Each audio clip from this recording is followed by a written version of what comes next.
Isomerism क्या है? Isomerism पहले डेफिनेशन देखें। Isomerism, two or more compounds having same molecular formula, MF means molecular formula, but different chemical and physical properties. क्या मतलब? Example है, मैं यहीं से एक एग्जांपल ले रहा हूं, C5H12। इसको मैं 3 बार लिखता हूं। आप कहेंगे सर एक ही चीज को 3 बार क्यों लिख रहे हो सकता कोई आप में से ये भी कहते कि हमारे सर तो पागल हो गए, एक ही चीज को बार बार लिख रहे हैं। नहीं, ये एक चीज नहीं है, ये अलग अलग है। हमारे एक सर थे जो आइसोमेरिज्म को एक्सप्लेन करने के लिए बड़ा अच्छा एग्जांपल देते थे, मैं आपसे शेयर करूंगा।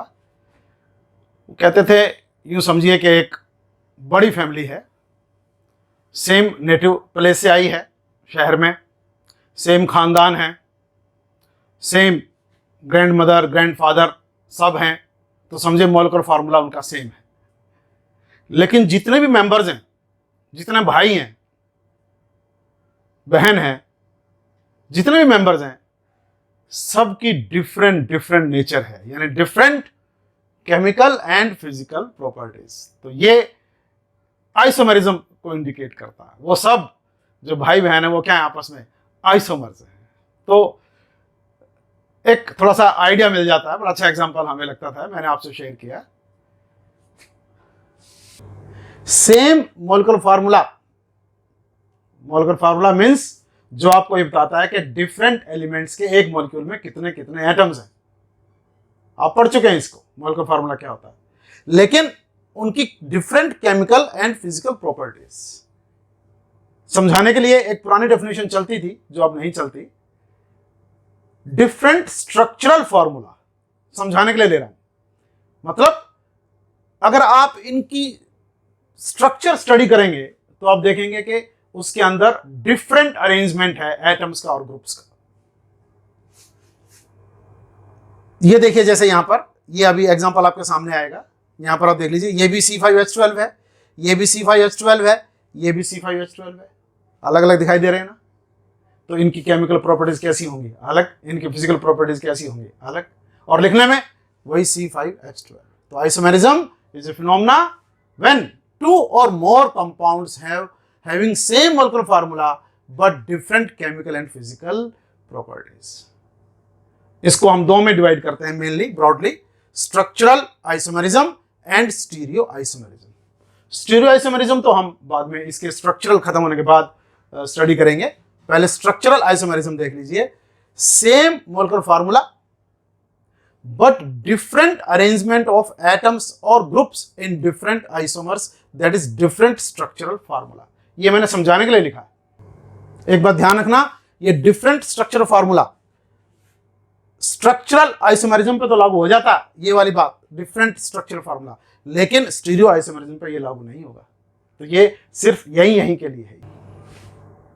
ये मैं हर एक लेक्चर में बताता हूं, आपको ये बता रहा हूं कि ये मैंने पहले क्यों लिखा है, क्योंकि मेरी कोशिश है कि इसको 2 लेक्चर में खत्म कर दें ताकि आपका टाइम बचे। और ये तभी संभव है जब मैं इसको पहले से लिख लूं। अगर मैं साथ साथ लिखूंगा तो फिर ये इतने जल्दी खत्म नहीं होगा, कवर अप नहीं होगा। तो आपका टाइम बचाने के लिए मैं ये पहले से लिख रहा हूं। तो यहां पर same molecular formula but different arrangement of atoms or groups in different isomers. जो डिफरेंट आइसोमर्स बनेंगे उनके अंदर आप देखेंगे एटम्स का, ग्रुप का अरेंजमेंट डिफर होगा। और वो जब डिफर कर जाएगा तो केमिकल प्रॉपर्टीज, फिजिकल प्रॉपर्टीज अलग अलग हो जाएंगी, वो अलग अलग कंपाउंड बन जाएंगे। देखिए, जैसे चेन आइसोमेरिज्म, मैं सिंपल डेफिनेशन आपको बताऊंगा, इसको न्यूक्लियर आइसोमेरिज्म भी कह देते हैं। एक एग्जांपल और मैं आपको अपने उन्हीं सर का बताना चाहूंगा। ये एग्जांपल आपको लाइट भी करते हैं और टॉपिक बिल्कुल क्लियर हो जाता है। बहुत अच्छा एग्जांपल देते थे हमारे वो सर। तो चेन और पोजिशनल आइसोमेरिज्म को उन्होंने कैसे समझाया, हम बच्चों को वो बाहर ले गए ग्राउंड पे और सबको बिठा दिया, 10 लड़के लड़कियां खड़े कर दिए। तो कहा कि देखो बेटा ये स्ट्रेट चेन है। फिर 2 लड़कों को चेन में से निकाला और जैसे ये चेन थी उनको यहाँ ला के ऐसे खड़ा कर दिया लाइक दिस, बोले चेन की ब्रांचिंग हो गई। फिर एक और निकाला, उसको और साथ खड़ा कर दिया, बोले ये चेन की फर्दर ब्रांचिंग हो गई। तो आपको चेन के 3 आइसोमर मिल गए, डिफरेंट डिफरेंट चेन आपको मिल रही है। पोजिशनल में उन्होंने क्या किया कि जो हमारी क्लास का सबसे टैलेंटेड बच्चा था, सारे इंस्टीट्यूट में जो फेमस था, उसको सबसे पहले कोने पे खड़ा कर दिया चेन के। उन्होंने कहा कि ये आपका फंक्शनल ग्रुप है, ये आपकी क्लास को रिप्रेजेंट करता है सारे इंस्टीट्यूट में। तो उसको कोने पे खड़ा कर दिया, फिर उसको लाके 2 बच्चों के बाद खड़ा कर दिया, फिर 2-3 बच्चों के बाद और खड़ा कर दिया, और कहा कि देखिए ये फंक्शनल ग्रुप अपनी पोजीशन चेंज कर रहा है। तो इसलिए पोजिशनल आइसोमेरिज्म है। अब बात चल रही है तो आपको एक बात और सुनाता हूं, कहीं ऐसा ना हो कि उससे मुझे याद ना आए। आगे एक टाइप आएगा टॉटोमेरिज्म, उसमें दोनों आइसोमर्स एक दूसरे के इक्विलिब्रियम में रहते हैं, दोनों एग्जिस्ट करते हैं मैक्सिमम टाइम। कई बार एक फॉर्म बहुत ज्यादा स्टेबल हो जाए तो दूसरी ऑलमोस्ट नेग्लिजिबल हो जाती है। कीटोइनॉल टॉटोमेरिज्म, कई टाइप्स की टॉटोमेरिज्म है, आपके सामने आएगी। तो उसमें हमारी क्लास में 2 स्टूडेंट थे, हर वक्त साथ रहते थे। एक का मैथ बहुत अच्छा था और दूसरे की केमिस्ट्री बहुत अच्छी थी। तो केमिस्ट्री की क्लास में तो वो केमिस्ट्री वाला जिसकी अच्छी थी वो बोलता रहता था ज्यादा, और मैथ की क्लास में वो मैथ वाला ज्यादा बोलता था। तो हम कहते थे कि ये दोनों टॉटोमर हैं, दोनों एक दूसरे के इक्विलिब्रियम में रहते हैं, हर वक्त साथ साथ रहते हैं, और केमिस्ट्री की क्लास में ये डोमिनेट करता है और मैथ की क्लास में ये डोमिनेट करता है। तो इस तरीके से चीजें याद रखने के लिए ये एग्जांपल्स बहुत अच्छे रहते हैं। तो टॉटोमेरिज्म जब आएगा, अगर मैं भूल जाऊं तो आप याद कर लीजिएगा इसको। आइसोमर्स, जो डिफरेंट आइसोमर्स हैं, दे differ in type of chain. Chain अलग अलग टाइप की होगी। जैसे ये देखिए आप C5H12, हमने पेंटेन का एग्जांपल लिया, 3 आइसोमर्स हैं इसके। एन पेंटेन बिल्कुल सीधी चेन है, एक ब्रांचिंग हो गई आइसोपेंटेन, आप पढ़ चुके हैं। और ये देखिए नियोपेंटेन, ये भी आप नोमेनक्लेचर में पढ़ चुके हैं, यहां डबल ब्रांचिंग हो गई। तो चेन लगातार डिफर कर रही है, 3 आइसोमर बन गए। और ये जो चेन आइसोमेरिज्म है, इसके मैंने कुछ, जैसे आपके कंपटीशन में क्वेश्चंस कैसे आते हैं, सीधा कोई कंपाउंड दे देते हैं, इसके बताइए कितना आइसोमर बनेंगे। अब अगर आप वहां बना के देखेंगे तो बहुत टाइम वेस्ट हो जाएगा कंपटीशन में। तो मैंने यहां पर आपके लिए लिख दिए हैं, हेक्सेन में 5 बनेंगे, हेप्टेन में 9 बनेंगे, ऑक्टेन में 18 बनेंगे 18, नोनेन में 35 बनेंगे, डीकेन में 75 बनेंगे। इतना बहुत है, तो ये आप याद कर लें, अगर कंपटीशन में आ जाए तो आप एकदम आंसर दे पाए। और पेंटेन में आपने देख लिया 3 बन रहे हैं। इसके बाद आती है पोजिशनल आइसोमेरिज्म। पोजिशनल में क्या है? Isomers differ in position of functional group. देखिए कैसे एग्जांपल से समझ में आएगा। ये मैंने पेंटीन, मैक्सिमम बुक्स में आपको यही मिलेगा, पेंटीन का एग्जांपल लिया है। ब्यूटीन का ले लो तो डबल बॉन्ड फर्स्ट पोजीशन पे भी आ सकता है, हाइड्रोजन अपने आप लगा लेना आप, डबल बॉन्ड सेकंड पोजीशन पे आ सकता है। तो ये पेंटीन 1, ये पेंटीन 2। तो आइसोमर्स में क्या डिफरेंस है?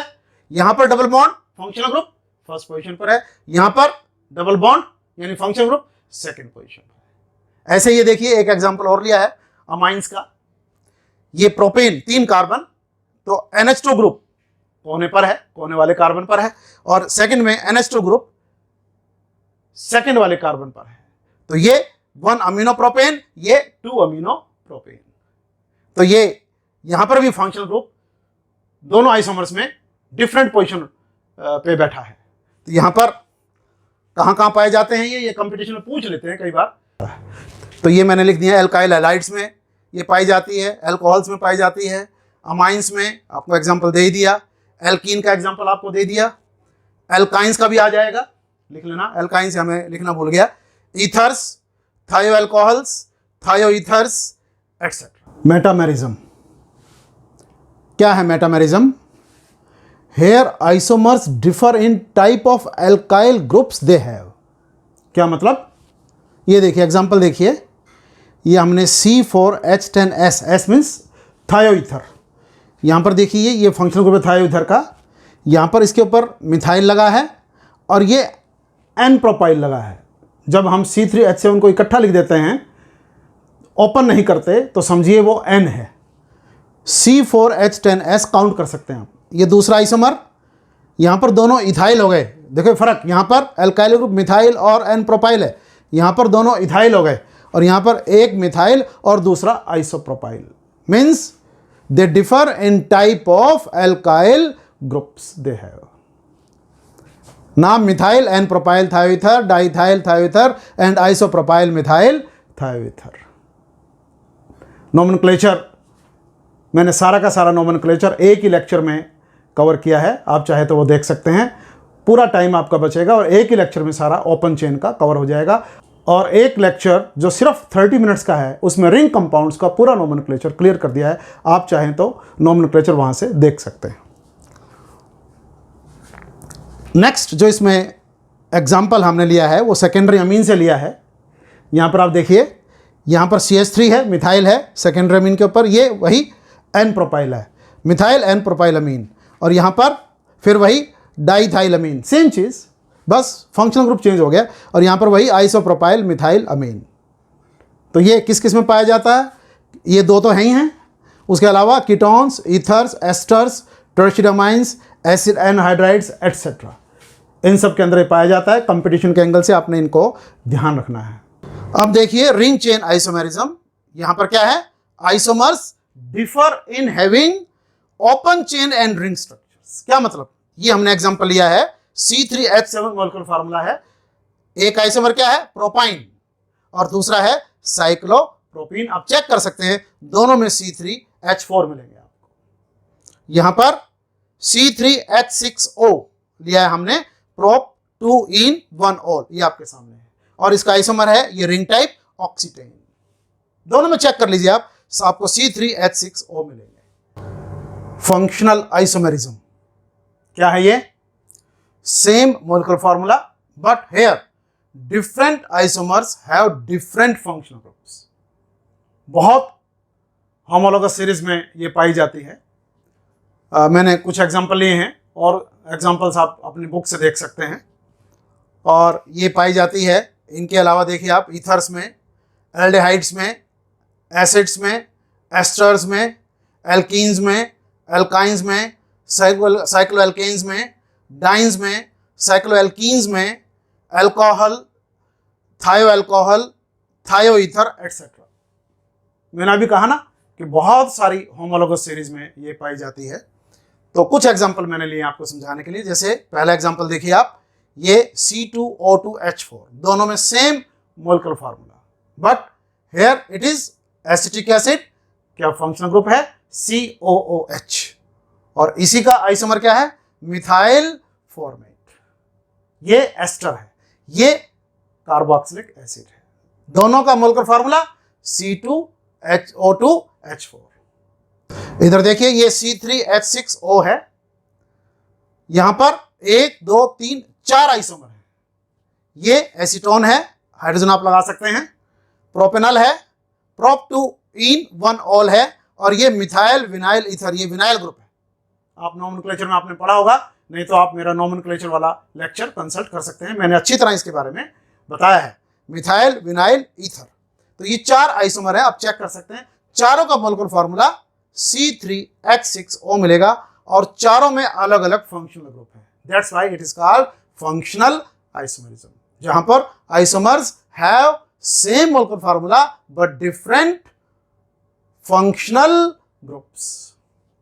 एक एग्जांपल और देखिए, बड़ा सिंपल एग्जांपल है, इथेनॉल एंड डाइमिथाइल ईथर। ये देखिए OH है यहाँ पर फंक्शनल ग्रुप, और यहाँ पर ईथर है, जबकि दोनों का मोलिकुलर फार्मूला सेम है।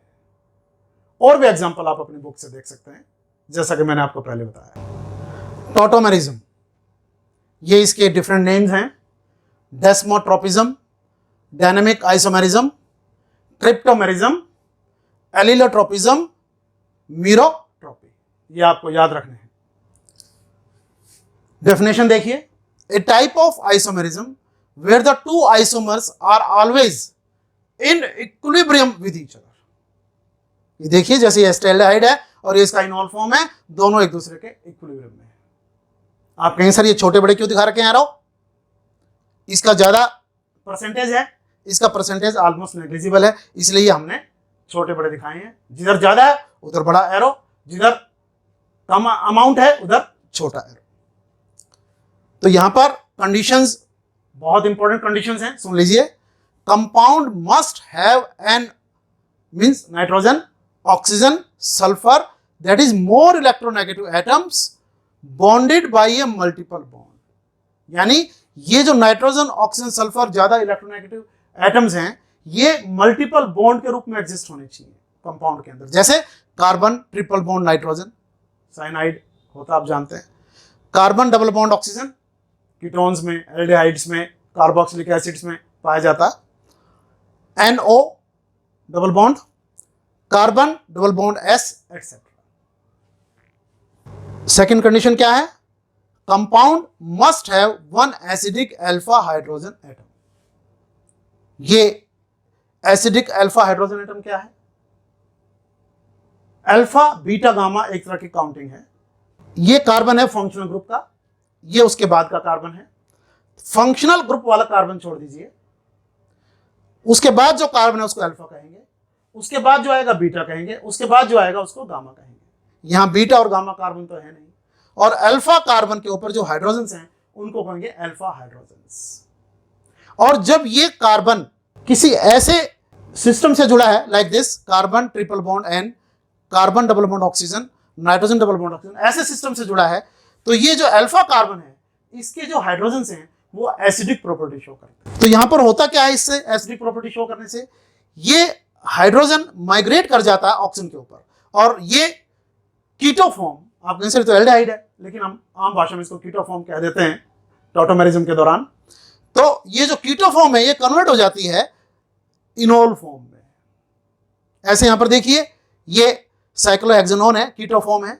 यहां पर इसके अल्फा पोजीशन पर ये हाइड्रोजन है, बीटा पर भी है, गामा पर भी है, बट हमें तो अल्फा से मतलब है। तो अल्फा हाइड्रोजन माइग्रेट हो जाता है इधर ऑक्सीजन के ऊपर, और ये इसका इनोल फॉर्म बच जाता है। आप कहेंगे सर क्या मैकेनिज्म है, कैसे माइग्रेट हुआ? और ये 1-3 माइग्रेशन होता है, हमेशा 1-3 माइग्रेशन ऑफ हाइड्रोजन होता है, इसलिए इसको ट्रायड सिस्टम भी कहता है।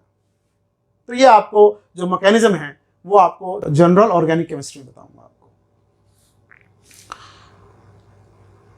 एक और चीज आप देख रहे होंगे यहां पर कि ये जो यहां पर कीटो फॉर्म है इसका अमाउंट ऑलमोस्ट 100% है इस केस में, और इसमें 99% है ऑलमोस्ट।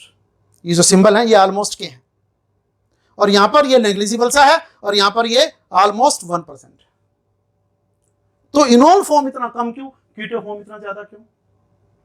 तो ये नीचे मैंने रीजन दिया है।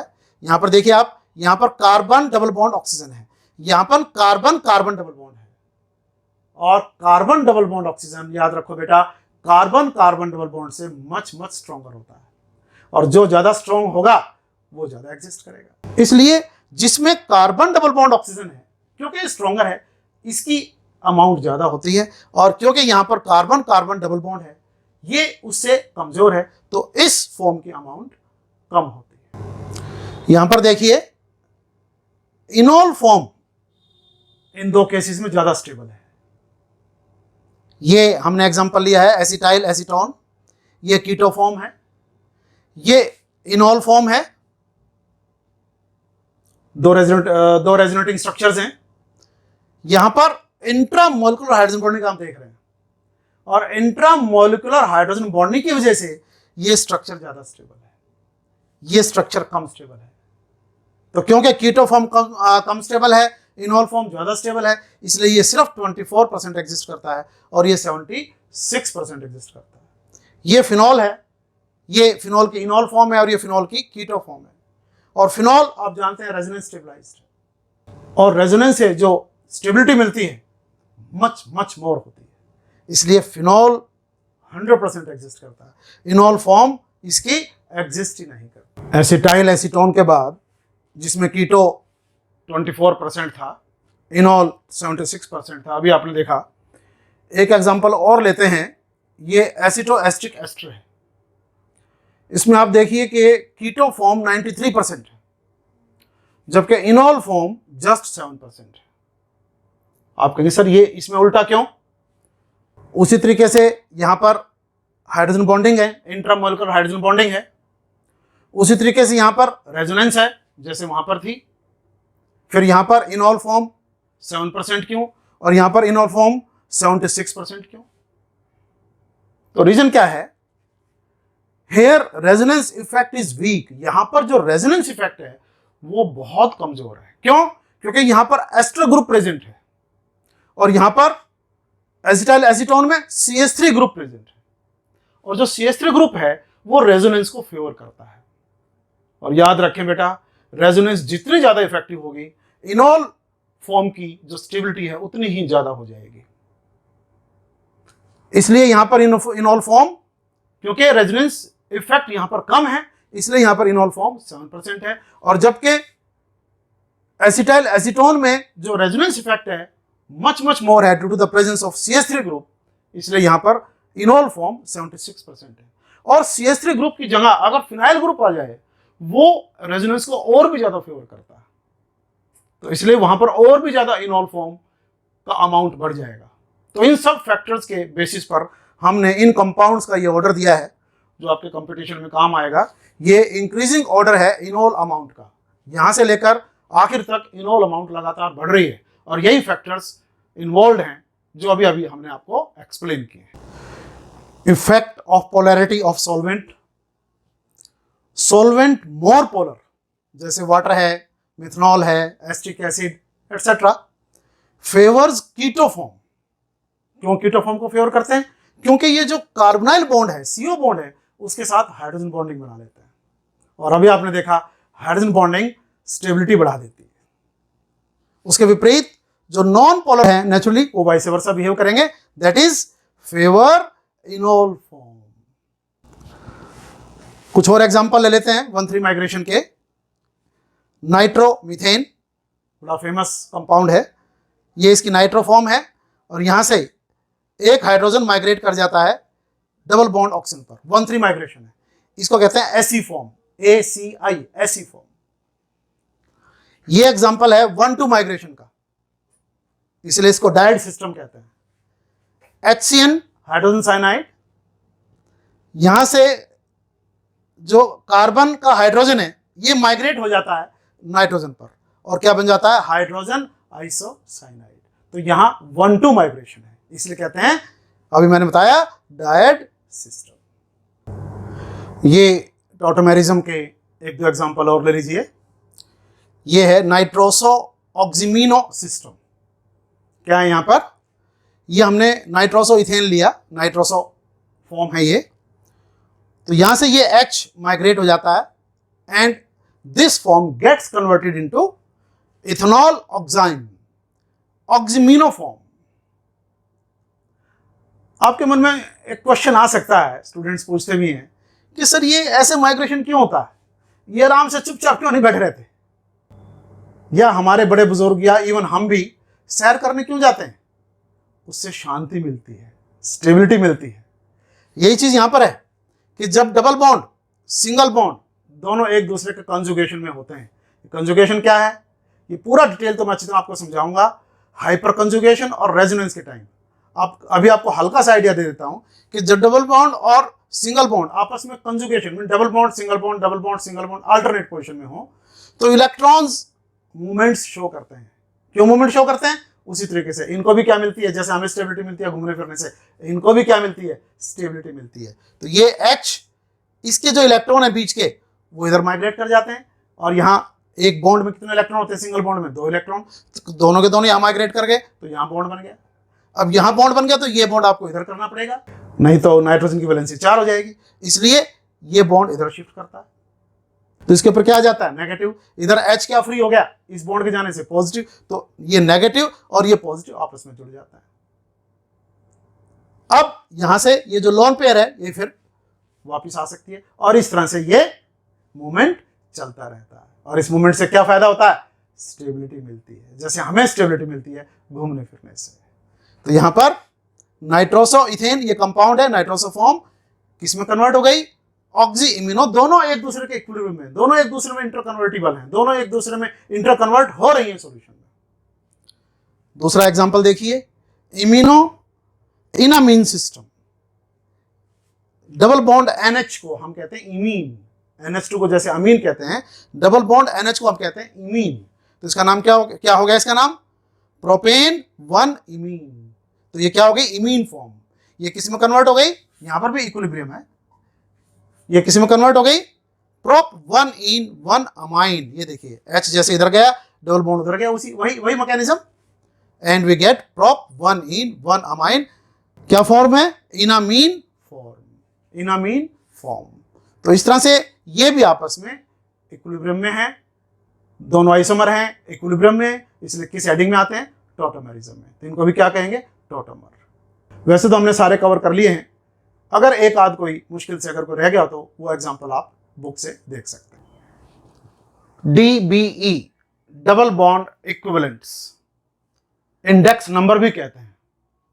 ये हाइड्रोजन डेफिशिएंसी की तरफ इंडिकेट करते हैं। क्या फायदा है इसका? Used to solve the problems related to structural isomerism. क्या मतलब? मैं आपको एक कंपाउंड दे दूं C4H8 और आपको कहूं कि बताइए इसमें कितने स्ट्रक्चरल आइसोमर्स पॉसिबल है, तो एकदम आपके लिए निकालना बड़ा मुश्किल हो जाएगा। लेकिन अगर हम इसका यूज करें तो इससे नंबर ऑफ स्ट्रक्चरल आइसोमर्स निकाल लेते हैं। जैसे ये इसका फार्मूला है, total sum of n bracket में न्यू -2 डिवाइड बाई 2 + 1। n क्या है? Number of atoms of different types. Different types के जिसमें 2 टाइप के एटम्स हैं, कार्बन के और हाइड्रोजन के। New valency of each atom. जब हम कैलकुलेट करेंगे तो आपको अच्छी तरह समझ में आ जाएगा। जैसे C4H8 का अगर हम निकालते हैं तो कैसे? ये देखिए 4 क्या है? Number of carbon atoms, bracket के अंदर ये 4 क्या है? वैलेंसी ऑफ कार्बन, आप जानते हैं 4 होती है, -2 फार्मूले में है, ऐसे +8। 8 क्या है? Number of hydrogen atoms, bracket में 1 क्या है? वैलेंसी ऑफ हाइड्रोजन, -2 फार्मूले में है। सारे को डिवाइड करना है 2 से और फिर +1। कैलकुलेट कीजिए, सिंपल मैथमेटिक्स है। 4 - 2 2 × 4 8, 1 - 2 - 1 × 8 -8 डिवाइडेड बाई 2 +1। 8 - 8 0, तो ये फैक्टर क्या हो जाएगा? 0। तो क्या बचा? 1। 1 क्या इंडिकेट करता है कि या तो जो भी आपके स्ट्रक्चर्स हैं उनमें एक डबल बॉन्ड होगा या एक रिंग होगा। अब उसके बेसिस पे हम स्ट्रक्चर बनाने की कोशिश करते हैं। 4 कार्बन है, 4 की चेन बनाइए, एक डबल बॉन्ड लगा दिया। हाइड्रोजन आप दे सकते हैं, चेक कीजिए, 4 कार्बन है, 8 हाइड्रोजन है। एक आइसोमर ये हो गया ब्यूटीन 1। जब ब्यूटीन 1 है तो इसके बेसिस पर आप अपने आराम से ब्यूटीन 2 का भी निष्कर्ष निकाल सकते हैं। ब्यूटीन 2 हाइड्रोजन आप लगा लेना, और इसी का एक आइसोमर जो 4 की चेन है उसमें ब्रांचिंग हो सकती है, तो 3 की चेन रह जाए, एक ब्रांचिंग हो जाए, तो ये क्या बन गया? 2 मिथाइल प्रोपीन। तीसरा आइसोमर ये हो गया, तो 3 आइसोमर तो ये हो गए। अब रिंग, ये साइक्लोब्यूटेन देखिए, CH2 CH2 CH2 CH2 C4H8। और दूसरा रिंग क्या हो सकता है? Methyl cyclopropane. तो ये 2 आइसोमर ये हो गए। तो इसके बेसिस पे, इसकी कैलकुलेशन के बेसिस पे हमने अंदाजा लगा लिया स्ट्रक्चर्स का और निष्कर्ष निकाला कि यहां पर टोटल 5 आइसोमर्स पॉसिबल। अब आपकी प्रैक्टिस के लिए एक कंपाउंड दे रहा हूं, C3H6O, खुद निकालिए, ये साइन ऑफ इंटरोगेशन है, आप खुद निकालिए और इसके आंसर्स आपको आपकी बुक्स में जरूर मिलेंगे। बहुत इंपॉर्टेंट कंपाउंड है, लगभग सब बुक्स ने इसको कैलकुलेट किया हुआ है। इसके आइसोमर्स, टोटोमर्स काउंट करें तो 9 बैठेंगे, टोटोमर्स काउंट नहीं करेंगे तो 7 बैठेंगे। आप खुद इस बेसिस पर आप कैलकुलेशन कीजिए और इसके जो स्ट्रक्चरल आइसोमर्स हैं उनका कैलकुलेशन कीजिए। स्टीरियो आइसोमेरिज्म, इससे पहले आप स्ट्रक्चरल आइसोमेरिज्म करके आए हैं। क्या डेफिनेशन है इसकी?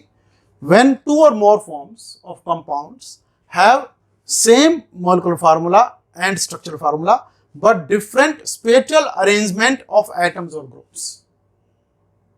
कार्बन एटम के चारों तरफ जो स्पेस है उसमें एटम्स और ग्रुप्स का डिफरेंट अरेंजमेंट होने की वजह से हमें डिफरेंट आइसोमर्स मिलते हैं।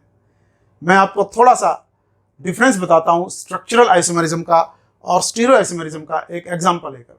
स्टीरियो आइसोमेरिज्म के 3 टाइप्स होते हैं, conformational isomerism, geometrical isomerism, optical isomerism. एक मैं ज्योमेट्रिकल आइसोमेरिज्म का एग्जांपल ले रहा हूं स्टीरियो से। ये ट्रांसफॉर्म है ज्योमेट्रिकल आइसोमेरिज्म का, ये सिस फॉर्म है, और ये चेन आइसोमेरिज्म है जो कि स्ट्रक्चरल आइसोमेरिज्म का ही एक टाइप है। मैं इन दोनों से आपको समझाना चाह रहा हूं कि स्टीरियो आइसोमेरिज्म और स्ट्रक्चरल आइसोमेरिज्म में क्या डिफरेंस है।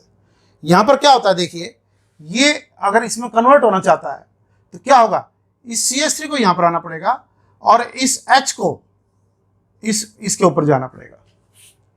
यानी यहां पर आप देख रहे हैं कि CH3 जो पहले CH2 से जुड़ा हुआ था, अब इस CH पर आ गया, और ये H इस पर चला गया। 2 हाइड्रोजन से कितने हो गए, 3 हाइड्रोजन।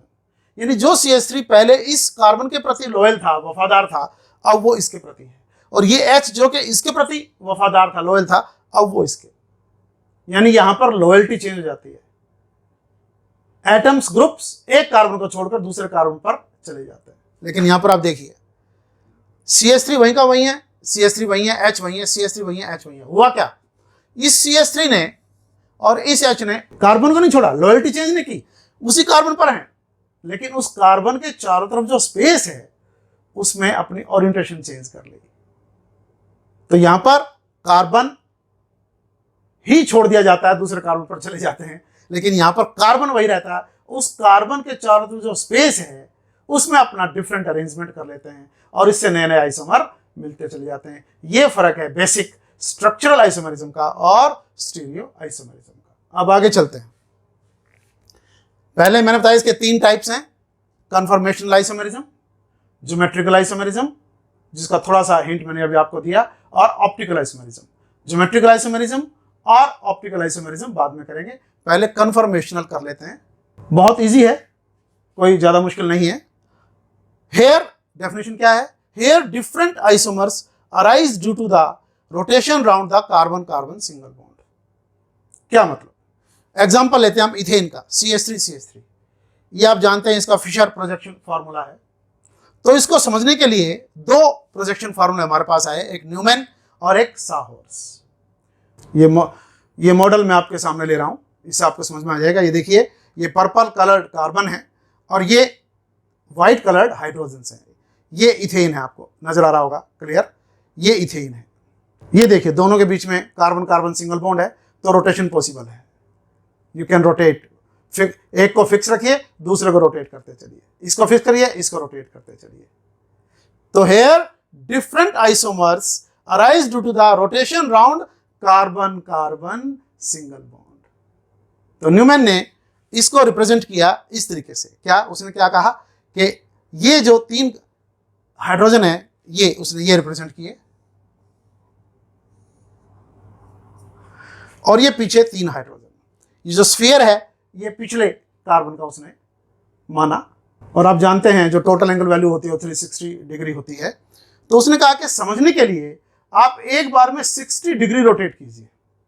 60 के इंस्टॉलमेंट्स में आप चलेंगे तो आपको ये चीज अच्छी तरह समझ में आ जाएगी। वैसे हम थोड़ा सा भी घुमाएंगे तो नया आइसोमर, थोड़ा सा और घुमा दीजिए नया आइसोमर, थोड़ा और घुमा दीजिए नया आइसोमर, तो यूं तो इनफाइनाइट नंबर ऑफ आइसोमर्स आपको मिल जाएगा। तो न्यूमैन ने इस प्रॉब्लम को दूर करने के लिए कहा कि आप 60 डिग्री के हिसाब से चलिए, आपको बिल्कुल चीज क्लियर हो जाएगी। तो ये फॉर्म क्या है, ये देखिए, आपके समझ में आ रहा होगा। ये देखिए, ये कार्बन है पर्पल कलर्ड, ये हाइड्रोजन है, ये हाइड्रोजन है, ये हाइड्रोजन है, और ये साइड में ये निकले हुए हैं।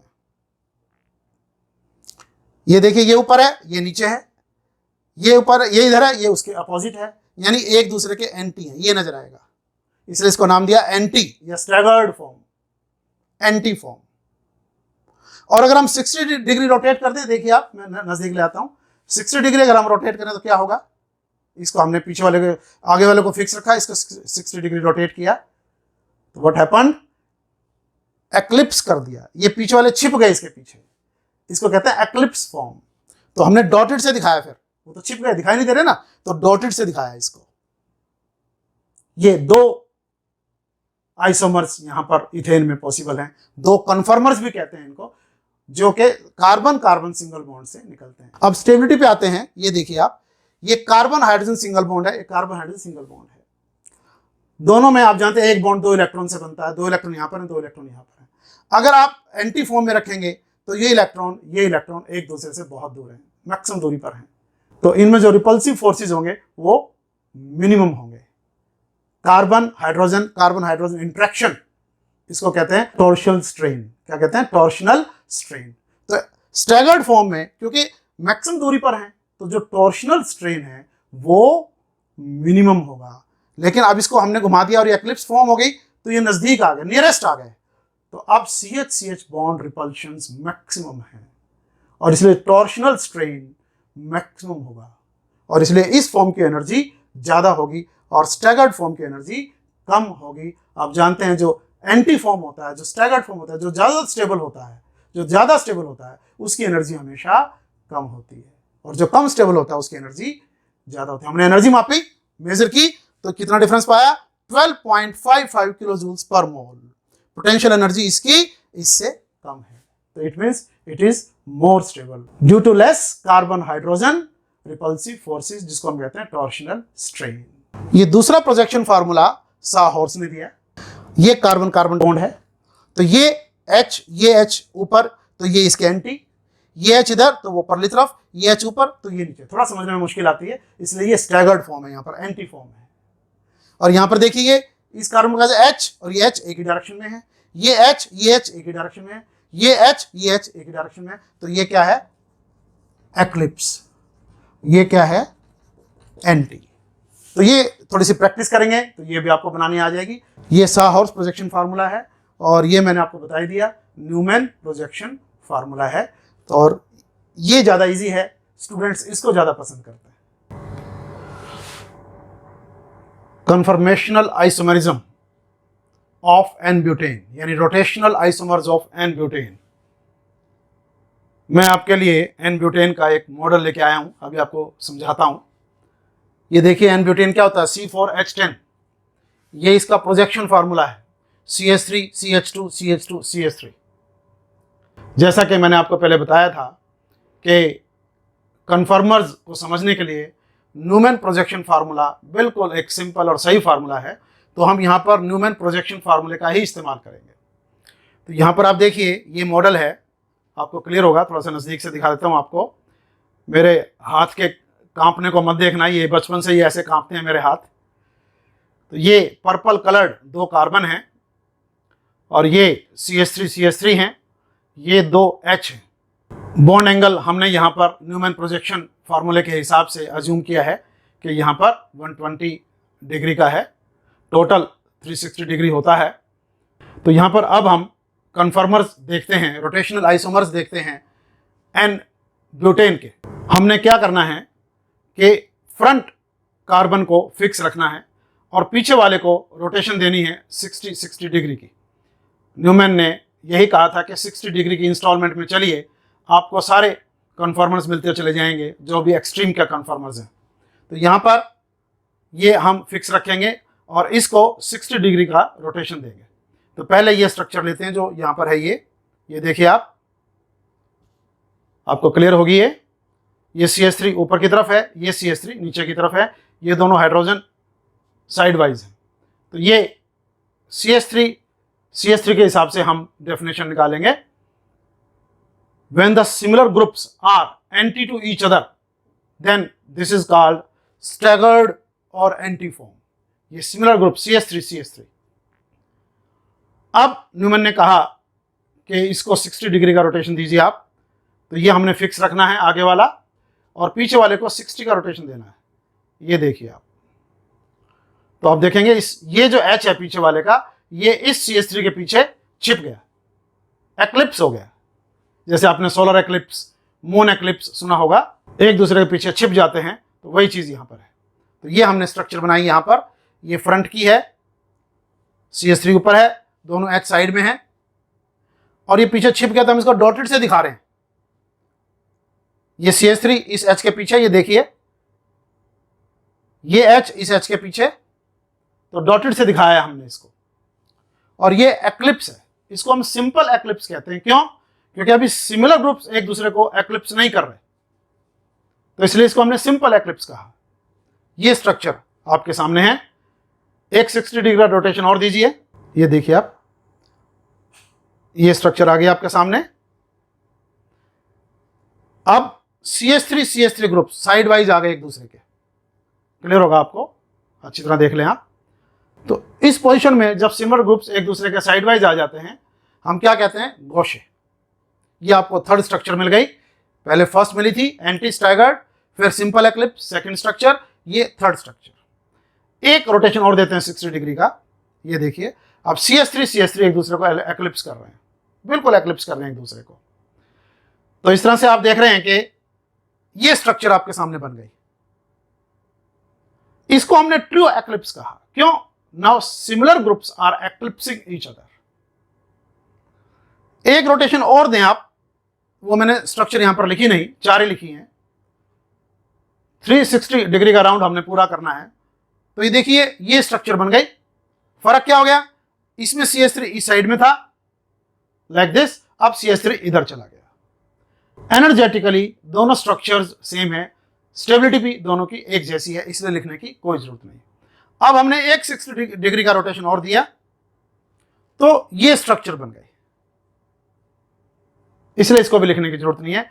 एक 60 डिग्री का रोटेशन और देंगे तो 360 डिग्री का अपना रोटेशन पूरा हो जाएगा। और ये आपके सामने, ये वही जो जिस स्ट्रक्चर से हम शुरू में चले थे वो स्ट्रक्चर आपके सामने आ गई, एंटी स्टैगर्ड स्ट्रक्चर। अब इनकी स्टेबिलिटी डिस्कस करते हैं। ये जो एंटी स्ट्रक्चर है, यहां पर CH3 ग्रुप्स एक दूसरे के अपोजिट हैं, और CH3 में आप जानते हैं 3 CH बॉन्ड्स हैं। CH बॉन्ड मीन्स एक बॉन्ड 2 इलेक्ट्रॉन। तो सोचिए जब इतने इलेक्ट्रॉन्स यहां पर हैं, इतने इलेक्ट्रॉन्स यहां पर हैं, जब ये एक दूसरे के नजदीक आएंगे तो इलेक्ट्रॉनिक रिपल्शंस कितनी ज्यादा हो जाएंगी। इनके क्लाउड्स, जो बॉन्ड के जो क्लाउड्स हैं, सिग्मा बॉन्ड के जो क्लाउड्स हैं, वो एक दूसरे के बहुत नजदीक आ जाएंगे इस स्ट्रक्चर में, ट्रू एक्लिप्स में। तो एनर्जी कितनी ज्यादा बढ़ जाएगी। और जबकि अगर इसके बीच में लें, ये हम एंटी स्ट्रक्चर लें, तो अब एक दूसरे से फारदेस्ट अवे हैं, मैक्सिमम दूरी पर हैं। तो इस समय जो इनका इंट्रैक्शन होगा, जो इनका रिपल्शन होगा, जो CH बॉन्ड में जो रिपल्सिव फोर्सेस होंगे वो मिनिमम होंगे, और इसलिए इसकी एनर्जी भी मिनिमम होगी और ये स्ट्रक्चर मैक्सिमम स्टेबल होगी। उसके बाद कौन सी स्ट्रक्चर आएगी, ये वाली, क्योंकि इसमें अभी भी दूरी है। यहां पर सिंपल एक्लिप्स में फिर भी एक दूसरे के नजदीक आ गए। तो इसलिए अब आप समझ सकते हैं कि स्टेबिलिटी ऑर्डर क्या होगा। सबसे ज्यादा स्ट्रक्चर जो स्टेबल है वो ये है 1, उसके बाद ये थर्ड वाली, उसके बाद ये सिंपल एक्लिप्स, और सबसे कम जो स्टेबल है वो है ट्रू एक्लिप्स। ये हैं conformers of n butane and their stability. Conformational isomerism of cyclohexane C6H12। एक बात आप ध्यान रखिए, साइक्लोप्रोपेन, साइक्लोब्यूटेन ये प्लेनर हैं। प्लेनर क्या होता है, ये हाथ देखिए, जैसे ये हाथ ये अंदर से दबा हुआ है, यहाँ से उभरा हुआ है, तो ये प्लेनर नहीं है। ये बोर्ड है, देखिए बिल्कुल प्लेन है, ये प्लेनर है। जैसे कागज है हमारा, अगर वो टेढ़ा मेढ़ा है तो वो प्लेनर नहीं है, वो पक्कड़ है। टेढ़ा मेढ़ा है, पक्कड़ है। और अगर वो बिल्कुल प्लेन है तो उसको कहेंगे प्लेनर है। तो साइक्लोप्रोपेन, साइक्लोब्यूटेन ये जो रिंग्स हैं ये प्लेनर पाए गए। इसके विपरीत साइक्लोपेंटेन टेढ़ा मेढ़ा मीन्स पक्कड़ पाया गया, लेकिन कन्वेंशनली ये मान लिया कि ये प्लेनर है। बट साइक्लोहेक्सेन में अगर हम उसको प्लेनर माने तो ये जो बॉन्ड एंगल बैठेगा ये 120 बैठेगा, जबकि आप जानते हैं यहाँ पर sp3 हाइब्रिडाइजेशन है, और sp3 हाइब्रिडाइजेशन में जो नॉर्मल बॉन्ड एंगल होता है, जिसको नॉर्मल टेट्राहेड्रन बॉन्ड एंगल कहते हैं, वो 109 डिग्री 28 मिनट्स होता है। तो अगर इसका एंगल हम 120 मान लें तो सोचिए कितना एंगल ऑफ स्ट्रेन होगा। आप कहेंगे सर एंगल ऑफ स्ट्रेन क्या होता है? आप एक तार के पीस को लीजिए और उसको यूँ मोड़िए, पूरा जोर लगा करके, थोड़ा सा मोटा तार लेना, पतला नहीं, तो यूँ मोड़ेंगे आप, तो आप उसको स्ट्रेन में डाल रहे हैं। जैसे आप एक सिरा छोड़ेंगे वो छिटक कर आपको चोट मार सकता है। ये है एंगल ऑफ स्ट्रेन। तो उसी तरीके से अगर हम 109 डिग्री 28 मिनट से हटाकर इसको धक्के से 120 डिग्री करेंगे तो इसमें स्ट्रेन पैदा हो जाएगा। तो सॉशे और मोहर ने कहा 1890 में कि इसका प्लेनर स्ट्रक्चर हो ही नहीं सकता, क्योंकि एंगल ऑफ स्ट्रेन बहुत ज़्यादा हो जाएगा। इसलिए उन्होंने इसकी दो पकड़ टेढ़ी मेढ़ी structures, non planar structures suggest की, chair form and boat form. ये दो फॉर्म बाद में अभी हम डिस्कस करते हैं। तो उनका या तो ये चेयर फॉर्म हो सकती है या ये बोट फॉर्म हो सकती है, बट उन्होंने कहा कि चेयर फॉर्म में ही एग्जिस्ट करती है, बोट फॉर्म में एग्जिस्ट करने के चांसेस बहुत कम है। क्यों? उन्होंने कहा ये चेयर फॉर्म एंटी फॉर्म है, chair form anti staggered structure है इसकी। कैसे? ये देखिए, हर एक कार्बन पर दो हाइड्रोजन है, ये दो हाइड्रोजन, ये जो ऊपर सीधे खड़े हैं ऊपर या नीचे की तरफ, इनको एक्सियल कहते हैं। एक्सियल जो रिंग की जो एक्सिस है उसके जो पैरेलल है वो एक्सियल, और ये इक्वेटोरियल, स्मॉल ई से हम स्मॉल ई लिखा हुआ हमने, जो पृथ्वी के पैरेलल है, लगभग पैरेलल है, इसलिए इनको इक्वेटोरियल कहा। ये एक्सिस के बिल्कुल पैरेलल है, इसलिए एक्सियल हाइड्रोजन कहा। तो हर एक कार्बन पर एक एक्सियल हाइड्रोजन है और एक इक्वेटोरियल है।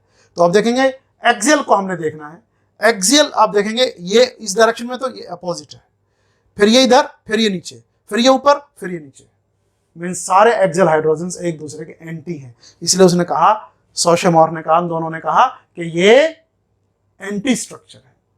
जबकि अगर हम, आप देखिए इस चोच को, चोच बोल दो, माइंड ना करना, इसको पकड़ें और इसको ऊपर कर दें तो बोट फॉर्म बन जाएगी। फिर ध्यान से सुनो, अगर हम इसको पकड़ के इसको ना हिलाएं और इसको ऊपर की तरफ कर दें तो ये बोट फॉर्म बन जाएगी। और फिर आप देखेंगे कि 1 और 4 पोजीशन पर जो एक्सियल हाइड्रोजन्स हैं वो एक दूसरे के पैरेलल आ जाएंगे, यानी एक दूसरे को एक्लिप्स करेंगे। तो इन ए वे ये एक्लिप्स स्ट्रक्चर है। और जब एक दूसरे के पैरेलल आ जाएंगे, एक दूसरे को एक्लिप्स करेंगे, तो अभी हमने पीछे देखा इथेन में और ब्यूटेन में कि टॉर्शनल स्ट्रेन पैदा हो जाएगा। CH-CH बॉन्ड इंट्रैक्शन की वजह से, CH-CH बॉन्ड रिपल्शंस की वजह से, तो this form is very very less stable and this form is highly stable. ये एनर्जेटिकली हमने लिखा है। देखिए, अगर इसकी एनर्जी हम 0 मान लें, रिलेटिव एनर्जी, तो इसकी एनर्जी 29.7 किलो जूल्स पर मोल ज्यादा है इससे। और ये ट्विस्ट बॉट फॉर्म है, इसको हम ट्विस्ट कर दें तो ट्विस्ट बॉट फॉर्म बन जाएगी। इसकी एनर्जी 23 किलो जूल्स है। और ये हाफ बॉट फॉर्म है, इसकी एनर्जी 46 किलो जूल्स पर मोल है। तो इसका मतलब सबसे ज्यादा स्टेबल ये है। उसके बाद ट्विस्ट बॉट फॉर्म है। रूम टेम्परेचर पर यह देखा गया कि ये 99.99% एग्जिस्ट करती है। और ये जो ट्विस्ट बॉट फॉर्म है, सेकंड नंबर है जिसका स्टेबिलिटी में, जस्ट 0.01% एग्जिस्ट करती है। तो दिस शोज कि ये कितनी ज्यादा स्टेबल है। बाकी स्ट्रक्चर्स की जो एग्जिस्टेंस है वो ऑलमोस्ट नेग्लिजिबल है। And it is only due to कि यहां पर टॉर्शन स्ट्रेन है, यहां पर टॉर्शन स्ट्रेन नहीं है, बिकॉज ये एंटी स्ट्रक्चर है और ये एक्लिप्स स्ट्रक्चर है। इन दोनों हाइड्रोजन को हम कहते हैं फ्लैग पोल हाइड्रोजन्स। क्या कहते हैं? फ्लैग पोल। जैसे आपने देखा होगा, जो बोट होती है, बोट के ऊपर एक पोल लगा होता है जिसके ऊपर फ्लैग लगा होता है। तो इसलिए ये बिल्कुल ऐसे ही लुक दे रहे हैं जैसे ये बोट के ऊपर फ्लैग पोल लगा हुआ है। इसलिए इनका हाइड्रोजन का नाम क्या दिया? Flag pole hydrogen. Stability of rotational isomers.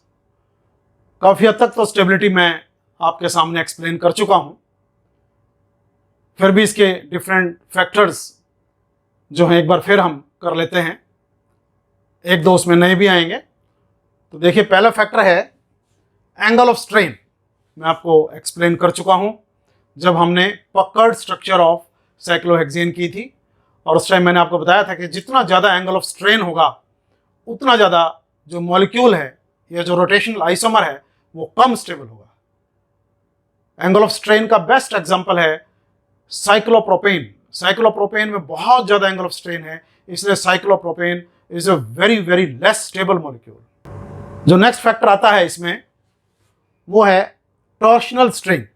ये अभी अभी मैंने आपको सारा का सारा एक्सप्लेन कर दिया। टॉर्शनल स्ट्रेन ये आपकी जो साइक्लोहेक्सेन की स्ट्रक्चर्स आई थी उसमें भी आया था, और इथेन के जो कन्फर्मर्स थे, रोटेशनल आइसोमर्स थे, और जो एन ब्यूटेन के रोटेशनल आइसोमर्स अभी हमने किए थे उसके अंदर भी इसका हमने बहुत अच्छे तरीके से एक्सप्लेनेशन देखा था। इसके बाद आपका आता है डाइपोल डाइपोल इंटरेक्शन। ये एक नया आपके सामने फैक्टर है। ये देखिए मैंने यहाँ पर ये 1,2 डाइब्रोमोइथेन लिया है। तो ब्रोमीन एटम जो होता है आप जानते हैं, जो हेलोजन एटम्स होते हैं दे आर मोर इलेक्ट्रोनेगेटिव। तो जो ब्रोमीन है इसके ऊपर डेल्टा नेगेटिव आ जाएगा और जिस कार्बन से जुड़ा है उसके ऊपर ही डेल्टा पॉजिटिव आ जाएगा, यानी डायपोल बन जाएंगे, दो पोल बन जाएंगे, नेगेटिव पोल पॉजिटिव पोल। ऐसे ही यहाँ पर भी डेल्टा पॉजिटिव और डेल्टा नेगेटिव आएगा। तो ये इसका स्ट्रक्चर मैंने लिया है। देखिए आप, ये अभी मैंने आपके सामने एक्सप्लेन भी किए थे, इथेन के कन्फर्मर्स भी और एन ब्यूटेन के रोटेशनल आइसोमर्स भी। अब आप देखिए 1,2 डाइब्रोमो इथेन के ये रोटेशनल आइसोमर्स हैं और ये कैसे एक्सप्लेन करते हैं डायपोल डायपोल इंट्रैक्शन को। तो ये ब्रोमीन है, ये कार्बन है पर्पल कलर्ड, ये दोनों व्हाइट कलर्ड हाइड्रोजन है। ऐसे यहाँ पर ये हाइड्रोजन है, ये हाइड्रोजन है और ये ब्रोमीन है। तो यहाँ पर आप देखिए कि ये ब्रोमीन के ऊपर डेल्टा नेगेटिव, इस कार्बन पे डेल्टा पॉजिटिव, ऐसे इस ब्रोमीन पे डेल्टा नेगेटिव और इस कार्बन पर डेल्टा पॉजिटिव। ये डायपोल बन गया, एक डायपोल ये बन गया और दूसरा डायपोल ये बन गया। तो अब ये डायपोल, ये देखिए ये डेल्टा नेगेटिव है, डेल्टा नेगेटिव है, एक दूसरे से मैक्सिमम दूरी पर है। नेगेटिव नेगेटिव एक दूसरे को क्या करते हैं, रिपेल करते हैं, और ये एक दूसरे से मैक्सिमम दूरी पर है।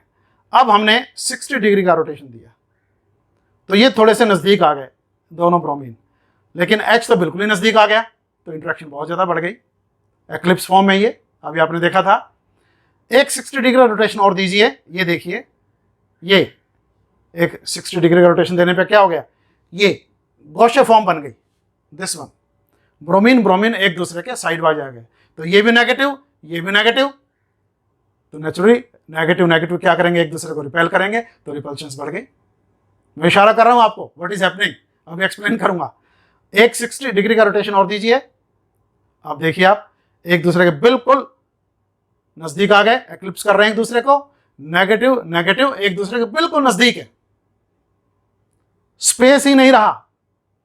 CH3 में तो बिल्कुल एक दूसरे को टच ही कर लेते हैं, वो इतने बड़े ग्रुप होते हैं, बल्कि ग्रुप्स होते हैं, और वहां पर एक नए फैक्टर का जन्म होता है, steric hindrance. Steric means space, space में रुकावट पड़ जाती है, हिंड्रेंस मींस रुकावट, स्पेस में रुकावट हो गई, तो इसलिए एन ब्यूटेन में स्टीरिक हिंड्रेंस भी एक फैक्टर है ट्रू एक्लिप्स की स्टेबिलिटी को कम करने का। ऐसे यहां पर देखिए आप, डायपोल डायपोल का यहां पर मैक्सिमम रिपल्शन है। स्ट्रक्चर से देखते हैं, ये देखिए डायपोल डायपोल का मैक्सिमम रिपल्शन है, क्योंकि नियरेस्ट है एक दूसरे के, नियरेस्ट है एक दूसरे के, और यहां पर एक दूसरे के, ये देखिए एंटीफॉर्म में एक दूसरे के बिल्कुल मैक्सिमम दूरी पर है। तो यहां पर ये नेगेटिव एक दूसरे को मिनिमम रिपल्शन शो करेंगे, तो ये मैक्सिमम स्टेबल होंगे। यहां पर फिर भी है रिपल्शन इसके कंपैरिजन में, लेकिन यहां पर ज्यादा है, क्योंकि ये बिल्कुल एक्लिप्स कर रहे हैं एक दूसरे को, H और Br। तो स्टेबिलिटी ऑर्डर क्या होगा, सबसे ज्यादा स्टेबल कौन होगा, नेचुरली वही एंटीफॉर्म, उसके बाद ये थर्ड स्ट्रक्चर, उसके बाद ये सेकंड, और उसके बाद ये सबसे कम स्टेबल होगा फोर्थ वाला, due to dipole dipole interaction. अब एक हाइड्रोजन बॉन्डिंग फैक्टर भी आ जाता है। मैंने एग्जांपल लिया इथाइलिन ग्लाइकोल, ये देखिए हाइड्रोजन बॉन्डिंग ने यहां पर स्टेबिलिटी का ऑर्डर चेंज कर दिया। कैसे, ये गॉशे फॉर्म है, इथाइलिन ग्लाइकोल क्या होता है, दो OH ग्रुप होते हैं, समझिए यहां पर ये OH आ गया और यहां पर भी क्या आ गया, OH, this one ethylene glycol. तो यहां पर ये देखिए कि ये H और ये ऑक्सीजन, ऑक्सीजन पे क्या है डेल्टा नेगेटिव, H पे क्या है डेल्टा पॉजिटिव, और इस तरह से इंट्रा मॉलिक्यूलर हाइड्रोजन बॉन्डिंग पैदा हो जाएगी गॉशे फॉर्म में। जबकि एंटी फॉर्म में जो दोनों OH हैं वो एक दूसरे से मैक्सिमम डिस्टेंस की दूरी पर है, तो इसलिए यहां पर कोई इंट्रा मॉलिक्यूलर हाइड्रोजन बॉन्डिंग नहीं बनेगी और गॉशे फॉर्म में बनेगी। तो यहां पर गॉशे फॉर्म एंटी फॉर्म से ज्यादा स्टेबल है इथाइलिन ग्लाइकोल में।